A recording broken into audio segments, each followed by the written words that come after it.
দিনাজপুরের চিরির বন্দরে ইঁদুর নিধন করে মাসে প্রায় 40,000 টাকা আয় করছেন এক স্থানীয় কৃষক। এমন একটি ব্যতিক্রমী উদ্যোগ এখন এলাকায় ব্যাপক আলোচনার সৃষ্টি করেছে।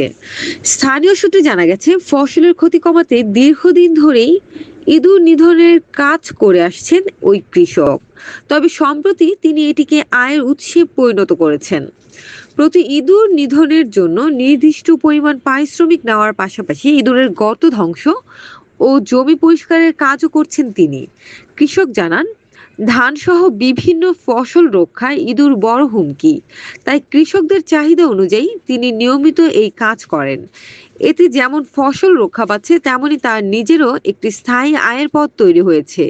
এদিকে স্থানীয় কৃষি কর্মকর্তারা বলেছেন, ইঁদুর নিধন কৃষি সুরক্ষায় গুরুত্বপূর্ণ ভূমিকা রাখে। এমন উদ্যোগ অন্যদের জন্যও অনুপ্রেরণা হতে পারে বলে মনে করছেন তারা।